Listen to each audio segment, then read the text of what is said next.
If one does not do good while alive, after death one falls onto an unwholesome path, driven on swiftly with no chance to rest. Upon arrival, one finds nothing of use. Life moves more quickly than we expect. While we hesitate, time passes, and we find ourselves standing before a path for which we are unprepared. Rather than speaking only of fear after death, this teaching invites us to reflect on how we are living right now. Good intentions set aside, small acts of kindness endlessly postponed. On the road of departure, they offer no help at all. The choices of today become the steps of tomorrow. Instead of worrying about distant outcomes, quietly practice one small good you can do today. That intention will become your most reliable companion on the way. Therefore, one should seek wisdom, and through it cultivate deep concentration. If one does not abandon the right moment and allow defilements to stain the mind, one will depart from the suffering of this body. Suffering may seem to come from outside, but most often it begins with the dullness that accumulates in the mind. Unexamined thoughts and clinging attachments weigh the mind down and make life coarse. This teaching guides us to set our direction with wisdom, to steady the mind through quiet concentration, and to lay down accumulated impurities one by one. As the mind grows clearer, the body and life grow lighter as well. Even for a brief moment today, look upon the mind in stillness and set down one unnecessary thought. That small clearing can become the first step out of suffering. You have already passed the days of youth and are drawing near to the presence of Yama. Along the way there is no place to stay, and you have made no preparations for the journey. This verse is not meant to instill fear, but to awaken us to how we are living now. Time does not stop, and before we know it, we all find ourselves standing at a point from which we cannot return. Yet we still let our days slip by, as though tomorrow were endlessly assured. The provisions spoken of here are not material things, but readiness in life itself. It is a warning against setting out without wisdom and without wholesome deeds. It is not too late. Do not let today simply pass by. Make it a time to observe the mind. This present wakefulness is the surest preparation for the road ahead. So prepare a place of refuge for yourself. Practice diligently and grow in wisdom. For one whose mind is free from defilement, life and aging will no longer draw near. When life begins to shake, if we seek support only outside ourselves, the mind grows even more restless. The refuge spoken of here is not another person, but the right path one establishes within. To practice diligently does not mean forcing oneself relentlessly, but gently examining the mind each day. As the impurities of the mind are washed away, the suffering brought by life and aging gradually loses its power. Today, even for a brief moment, create a place where your mind can return. In that quiet space, wisdom grows slowly and steadily. A wise person advances little by little, steadily and slowly, washing away the stains that have gathered in the mind. Just as a goldsmith removes impurities by refining gold in fire, the stains of the mind do not disappear all at once. When we rush, the mind only becomes rougher. A goldsmith does not strike in haste. He heats the metal, lets it cool, examines it again, and quietly repeats the process. Practice is the same. Day by day,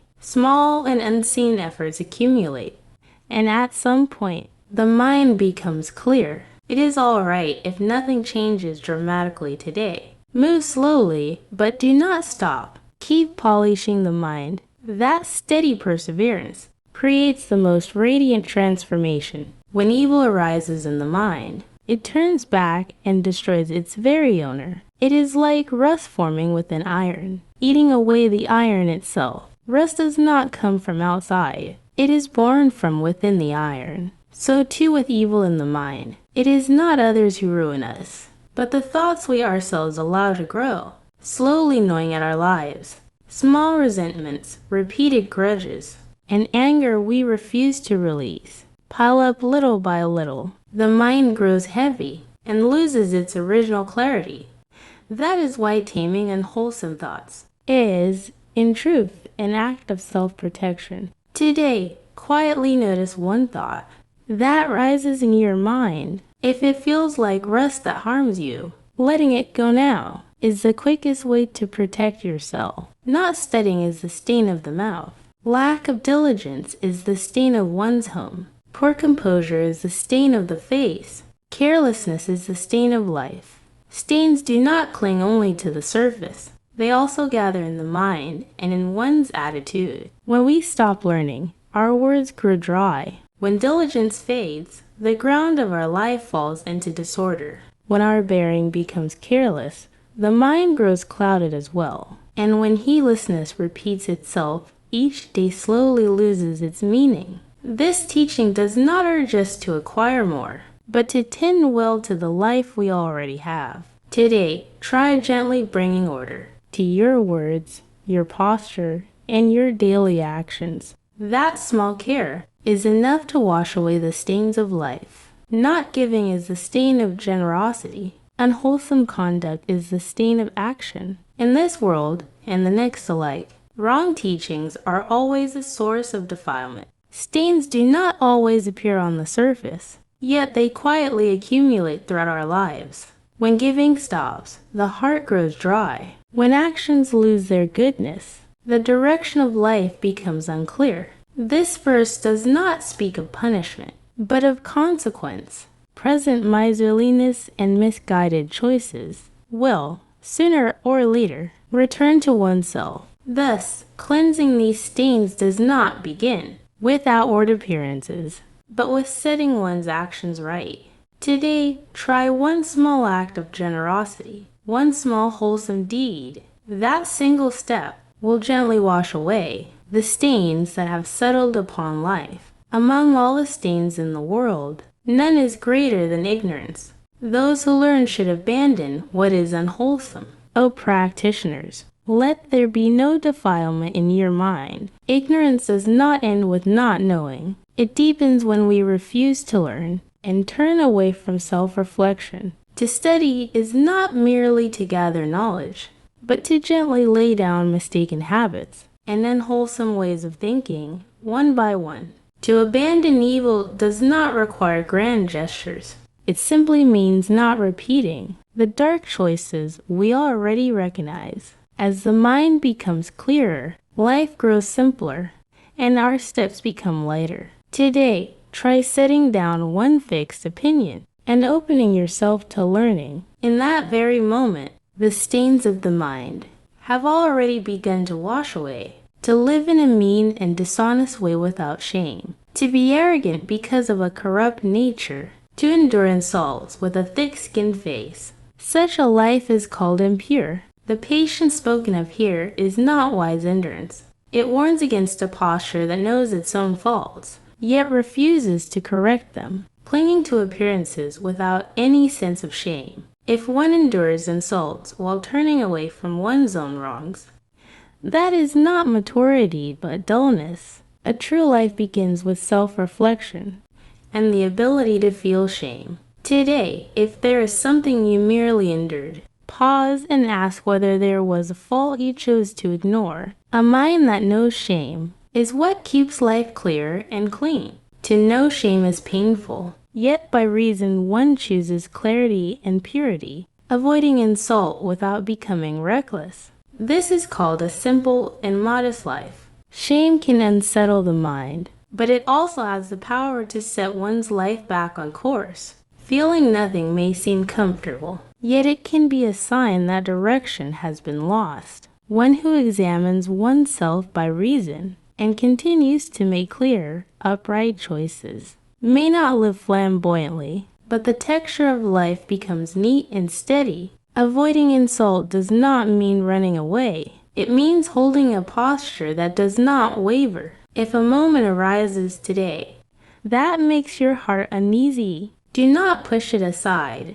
Look at it quietly. That sense of shame can shape a life that is both simple and strong. A foolish person delights in killing, speaks without a trace of truth, covets what has not been given, and takes pleasure in violating another's spouse. This verse is not meant simply to condemn others, but to clearly show how a life falls apart when life is taken lightly, when truth disappears from speech, and when greed and desire are left unchecked. A person loses trust in themselves. Such actions ultimately harm others, while at the same time rotting the roots of one's own life. Foolishness is not merely not knowing. It is knowing, yet being unable to stop. Today, take a quiet moment to look back on one action, one word, and see whether it harmed both yourself and others. A mindful choice can set life back on a rightful path, violating the precepts at will. Intoxicated and given to constant heedlessness, such a person, wherever they are born, digs up the very roots of their own life. An unrestrained life may appear free on the surface, but it always moves toward collapse. The more one follows fleeting desire and abandons oneself to intoxication, the foundations that once supported life begin to crumble. The roots spoken of here are not only the body, but trust, relationships, and the direction of one's life. Without self-mastery, wherever one goes, the same suffering is repeated. Today, try gently laying down one habit that clouds the mind. That single choice can begin to anchor the roots of life once again. If a person truly understands this, one should never dwell on evil. A foolish person draws close to what is not the Dharma, and in the end, brings about one's own ruin. Awakening is not grand knowledge, but a change in the direction of one's choices. When we continue to stay close to what we know is wrong, thoughts turn into habits, and habits eventually lead our lives. The more familiar we become with what is not the Dharma, the more the mind grows clouded, until wrongdoing no longer feels wrong at all. That is why the teaching to avoid evil is not a threat meant to frighten us, but advice meant to protect us. Today, take a moment to look at what you keep close. Is there anything that clouds your mind? One deliberate act of distancing can quietly safeguard your life. Though one speaks of giving with faith, if the aim is to display one's own reputation or to keep pace with others' outward show, such giving does not enter pure serenity. What matters more than the outward act is the mind that lies within it. Giving is no exception. The moment we seek praise or become mindful of others' eyes, the act itself begins to waver. True generosity is at ease even when unseen, and remains calm even when unacknowledged. Without clarity of heart, no matter how good the deed appears, it is hard to arrive at deep inner peace. Today, if you choose to give, do so quietly, with a mind that does not need to be known. That quietness will make life a little clearer, cut off all craving, sever the very root of desire. If one guards a single, unwavering mind, by day and by night, one will surely enter deep and tranquil concentration. Craving does not vanish all at once. The moment we allow even a small desire, the mind is easily shaken. This verse speaks not of perfection, but of a sustained inner stance. To guard one mind is not to scatter oneself by following desire, but to remain present with what is here, whether day or night. When that standard is not lost, calmness naturally settles in. Today, choose one desire that pulls your mind apart and gently set it down. That single choice can open the door to deep peace. There is no fire hotter than lust, no swiftness faster than anger. There is no net tighter than ignorance, and the current of craving flows faster than a river. This teaching clearly shows how fierce the power of defilements can be. Desire burns the mind like fire. Anger erupts before there is time to think. Ignorance binds us tightly, unseen, and craving rushes on without rest, sweeping the mind away. Thus, practice begins by not underestimating these forces. Only when we know their strength can we truly be careful. When the mind grows hurried today, do not be carried away at once by the current. Pause for a moment. A single act of awareness becomes the first stepping stone across the raging stream. Others' faults are easy to see, but one's own faults are hard to see. The faults of others are scattered like chaff in the wind, while one's own faults are hidden like a gambler concealing the throw of the dice. The human eye is sharpest when turned outward, and dullest when turned within.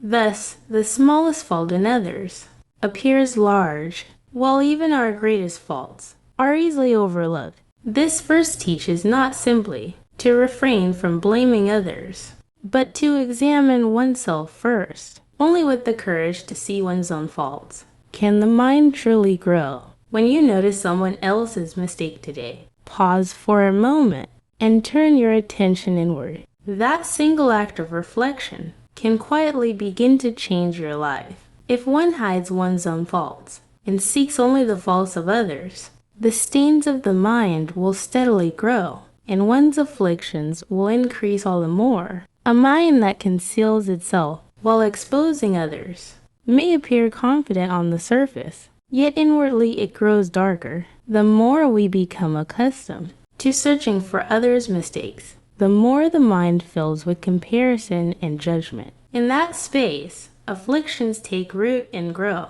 If faults are never acknowledged, the chance to correct them disappears as well. True growth does not lie in overcoming others, but in seeing oneself clearly. When you are about to judge someone today, pause for a moment and look at what is growing within your own mind. To illuminate oneself is the way to lessen affliction. In empty space, there is no trace at all. For a true practitioner, there is no double intention. People delight in outward display, but the awakened one is clear and free of stain. Empty space embraces all things, yet leaves no mark behind. Because it clings to nothing, no trace remains. So too with a true practitioner. The inner and the outer are not divided. One does not act in order to be seen, nor speak in order to impress. A mind that decorates the outside may shine for a moment, but it does not endure.